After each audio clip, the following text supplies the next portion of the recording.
یہودی اور عیسائی ایران والوں کو اس لیے نہیں قتل کر رہے کہ وہ شیعہ ہیں، وہ اس لیے قتل کر رہے ہیں کہ وہ مسلمان ہیں۔ ابھی اللہ ان کی کیسی مدد کر رہا ہے، یہ کیسے نامراد لوگ ہیں جو اس وقت یہ فرقہ واریت کو آگ دے رہے ہیں۔ ہمارا اختلاف ہے، رہے گا، امہات العقائد میں ہے، لیکن ابھی وہ اس لیے نہیں مارے جا رہے کہ شیعہ ہیں، وہ اس لیے مارے جا رہے ہیں کہ وہ مسلمان سمجھتے ہیں۔ تو اللہ کے واسطے بیٹھا کبھی اس گندگی میں نہ پڑو، اس گندگی میں نہ پڑو۔ میرے نبی نے منافقوں کو سینے سے لگا کے رکھا، بریلیوں سے تمہیں نفرت، شیعوں سے تمہیں نفرت، اہل حدیث سے تمہیں نفرت، دیوبندی اہل حق نبیوں کے قریب قریب، باقی سارے جہنم کا ایندھن۔ کیا تم ظلم کرتے ہو؟ اللہ کی رحمت کو کیوں بند کرتے ہو؟ پتہ نہیں کس کی کیا ادا، ایک ذرہ ایمان بھی کسی کے اندر ٹک گیا، جنت اس کے لیے واجب ہوگی۔ تو میرے بھائی بہنوں، رمضان کا مہینہ ہے، تو آپ سب کی خدمت میں گزارش ہے، دل کھول کے دیں۔ سارے فلاحی کام چندے سے ہی چلتے ہیں۔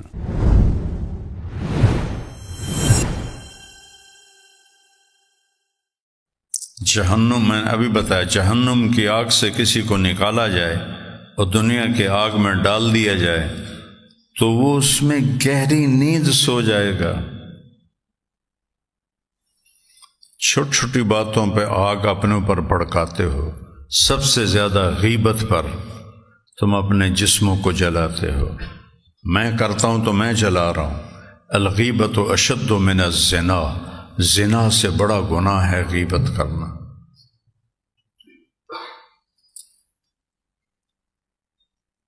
نفرت کرنا، ذرا غور کرنا، ان الذین فرقوا دین اللہ یا دینہم، اللہ نے فرقہ واریت کو اپنا دین ہی نہیں قبول کیا۔ ان الذین فرقوا دینہم، جنہوں نے اپنے دین کو فرقہ واریت میں بدل دیا، لست منہم فی شیء، آپ کو ان سے کوئی تعلق نہیں۔ اس وقت غزہ میں ہزاروں بچے، بڑے بوڑھے، ہمارا تو قتل ہو تو شہید ہوتا ہے، جنتی ہوتا ہے، شہر کو کھنڈر بنا دیا۔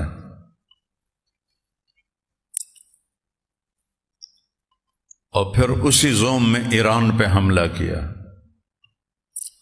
تو اللہ نے ایران والوں کی مدد کی۔ یہودی اور عیسائی ایران والوں کو اس لیے نہیں قتل کر رہے کہ وہ شیعہ ہیں، وہ اس لیے قتل کر رہے ہیں کہ وہ مسلمان ہیں۔ ان الذین فرقوا دینہم، جنہوں نے اپنے دین کو فرقہ بنا لیا۔ اللہ نے کہا میرا دین یہ ہے ہی نہیں۔ میں تاریخ کا طالب علم ہوں۔ جب مغلیہ سلطنت آئی، جنہوں نے 350 سال حکومت کی، تو ہمایوں بیمار ہو گیا اور بابر نے اس کی چارپائی کے گرد چکر لگاتے ہوئے کہا، یا اللہ یہ بیماری میں نے لے لی، میں نے لے لی، میں نے لے لی، میں نے لے لی، میں نے لے لی۔ ہمایوں ٹھیک ہو گیا، بابر بیمار ہوا، 40 سال کی عمر میں مر گیا۔ بیٹا ہمایوں بنا۔ ہمایوں کو شیر شاہ سوری نے شکست دے دی، وہ نکل گیا، 15 سال باہر پھرتا رہا۔ پھر جب وہ واپس آیا تو وہ بیرم خان جرنیل تھا اس کا، اس کی برکت سے اس نے سوریوں سے حکومت حاصل کی، فتح حاصل کی۔ بیرم خان شیعہ تھا، تاجکستانی تھا، ہندوستانی نہیں تھا۔ اور پھر اس کے بعد ایک خوفناک جنگ ہوئی، پانی پت کی دوسری لڑائی جسے کہتے ہیں، اس میں ایک طرف ہیمو تھا ہندو سالار، اور ایک طرف بابر تھا، کتنا 12 سال کا۔ انہوں نے 12 سال کے بچے کے سر پہ تخت رکھا، ورنہ وہ خود بھی قبضہ کر سکتا تھا۔ اس کی وفا دیکھو، اس کے لیے مسئلہ ہی نہیں تھا 12 سال کے بچے کا سر اڑانا، نے اس کو تخت پہ بٹھایا اور خود میدان جنگ میں اترا، اور ہیموں نے مغلوں کو شکست دے دی۔ بھاگنے لگے تھے کہ ایک مغل سپاہی کا تیر ہیموں کی آنکھ میں لگا، وہ ہاتھی پہ بیٹھا تھا، وہ جو گرا تو اس کے گرتے ہی ہندو بھاگنے لگے اور مغل واپس آنے لگے۔ تو اللہ تعالیٰ نے فتح نصیب فرمائی اور اہل السنت والجماعت کی حکومت 350 سال قائم رہی۔ پھر 1761 14 جنوری بروز بدھ احمد شاہ ابدالی، مراٹھے جن کو مرہٹے کہتے ہیں، وہ چھا گئے تھے پورے ہندوستان پر، دلی فتح کر لیا تھا، اور ان کے پیشوا نے کہا، ان کے بادشاہ کو پیشوا کہتے تھے، پیشوا نے کہا کہ جامع مسجد دلی میں شیو جی کا بت رکھو، شیو جی ان کا بہت بڑا بھگوان ہے، وہ بس ایسے اس کی شکل ہوتی ہے، کوئی اس کا چہرہ نہیں ہوتا، بس ایسے شکل ہوتی ہے ایسے۔ تو اس نے تیار کروا کے بھیج دیا کہ جامع مسجد کی دلی کی جامع مسجد میں شیو کا پتلا رکھو، کہ مراٹھے پونا سے نکلے اور دلی تک سارا فتح کیا، پھر پنجاب فتح کیا، ملتان فتح کیا، اٹک فتح کیا، پشاور فتح کیا۔ اتنی بڑی سلطنت کوئی ہندو قوم نہیں بنا سکی۔ تو احمد شاہ ابدالی کو شاہ ولی اللہ رحمہ اللہ نے بلایا کہ اگر تم نہیں آتے ہو تو یہ اسلام کا وہ حال کریں گے جو اسپین میں عیسائیوں نے کیا تھا۔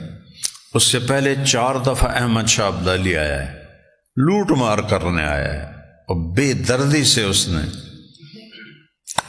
مغلوں کا خزانہ خالی تھا تو اس کو بڑا غصہ چڑھا، انہیں متھرا ایک ہندوستان کا مذہبی شہر ہے، اس پہ حملہ کیا اور اپنے فوجیوں سے کہا جو سر کاٹ کے لائے گا 5 روپے، فی سر 5 روپے۔ تو اس کا پچھلا جو تاریخ تھی وہ انتہائی خوفناک تھی۔ میں کہتا ہوں یہ اس جنگ کی وجہ سے بخشا گیا ہوگا احمد شاہ ابدالی، نہیں تو وہ بھی بہت ظالم تھا اور صرف لٹیرا تھا، لوٹ مار کرنے آتا تھا۔ اس دفعہ وہ شاہ ولی اللہ کی دعوت پہ آیا، 30,000 اس کے پاس کل لشکر تھا، 1.5 لاکھ مراٹھوں کا لشکر تھا، 10,000 اس کا بیٹا لے کر آیا پنجاب سے، اس کا نام تھا تیمور، اور روہیل کھنڈ کا سردار نواب نجیب الدولہ 10,000 وہ لشکر لے کر آیا، تو کتنے ہو گئے؟ 50۔ اب بھی 1 لاکھ کا فرق۔ تو سکھوں کو ہندوؤں کو اطمینان تھا کہ اودھ کی ریاست شیعہ ہے، وہ احمد شاہ ابدالی کی مدد بالکل نہیں کریں، لیکن پتہ اس وقت چلا جب شجاع الدولہ 20,000 کا لشکر لے کر احمد شاہ ابدالی کی فوج میں آ کے شامل ہوا، وہ ہو گئے 70,000۔ یہ لشکر شیعوں کا سبب بنا اہل سنت کی فتح کا۔ دل کے پھپھولے جل اٹھے سینے کے داغ سے، اس گھر کو آگ لگ گئی گھر کے چراغ سے۔ اور شجاع الدولہ کا لشکر پہلی صف میں تھا، سب سے زیادہ شہید اس میں ہوئے، اور ایک دفعہ ایسا لگا کہ جنگ بازی لے گئے مراٹھے، 1.5 لاکھ، پھر بھی یہ تھوڑے تھے 70,000۔ تو احمد شاہ ابدالی سالار بہت اچھا تھا، لٹیرا تو تھا لیکن سالار بہت اچھا تھا۔ اس نے 15,000 پیچھے چھپا کے رکھے ہوئے تھے کہ اگر قدم اکھڑے تو تازہ دم فوج لاؤں گا۔ تو مراٹھوں نے قدم اکھاڑ دی ان کی، وہ بھاگنے لگ گئے۔ تو پھر احمد شاہ ابدالی نے اس وقت 15,000 کا لشکر بیچ میں ڈالا، اور اسی اثناء میں ان کا جو سردار تھا وشواس راؤ بھاؤ،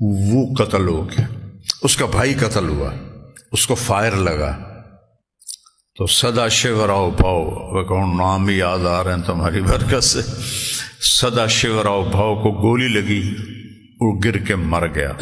تو وشواس راؤ وہ ہاتھی پہ بیٹھا تھا، جب اس نے دیکھا میرا بھائی مر گیا تو اس نے چھلانگ لگائی اپنے بھائی کے لیے اور گھوڑے پہ چڑھ گیا۔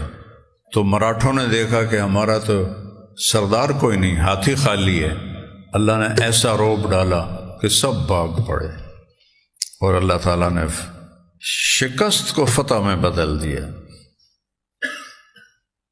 ابھی اللہ ان کی کیسی مدد کر رہا ہے، یہ کیسے نامراد لوگ ہیں جو اس وقت یہ فرقہ واریت کو آگ دے رہے ہیں۔